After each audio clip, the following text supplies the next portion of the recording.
আমরা বাঙালিরার অনেক কিছু অকেশনের মাঝে এটা একটা অকেশন যেটার কই আমরা মাঘ মাসের বিহু বা পৌষ সংক্রান্তি বা মকর সংক্রান্তি। আরও অন্য অন্য জাতিতে কিন্তু অনেক রকমের নাম আছে যেটা আমি কম বেশ জানি আর তোমরাও হয়তো কম বেশ জানো।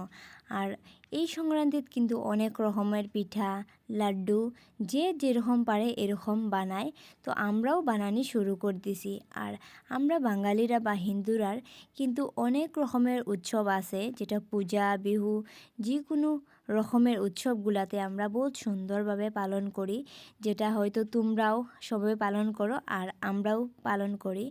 তো এই উৎসবটাত হে আমার কিন্তু বহুত হেল্প করে, যেটা পিঠা বানাতে এটা আমার ভালো লাগছে কারণ হে সব রকমের সব কিছুতে আমার বহুত হেল্প করে। আর সব কিছুর যেমন হেই দায়িত্ব লয় আমারে করতে দেয় না। সব কিছু উৎসবে সব রকমের যেরকম নিয়ম থাকে এরকমই আমরা পালন করি, ওইটাও ভালো লাগে। আর বছরে বছরে কিন্তু অনেক রকমের উৎসব আয় আমরার, যেটা আমরা মানিয়ে নেই বা মানি। এখানে দেখো হে সকালে উঠেও রাত্রে তো আমরা বানাইছি পিঠা, আর সকালেও হে কিন্তু সিদ্ধ বুলি পিঠাটা খুব সুন্দরভাবে ডিজাইন দিয়া বানাইছে।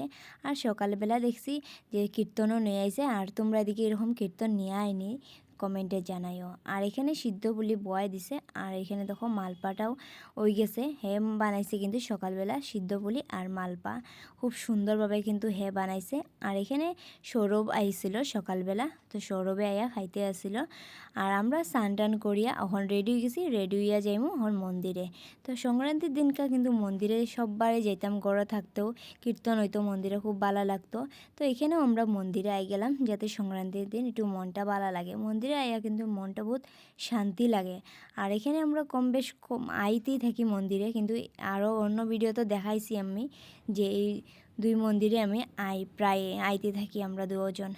তো তোমরাও এই সংক্রান্তিটা কীরকম গেছে কীরকম না আমার কমেন্টে জানাইও। আর আমার সংক্রান্তি এরকমই গেছে খুব সুন্দরভাবে। তো টাটা, দেখাবো নেক্সট একটা সুন্দর ভিডিও।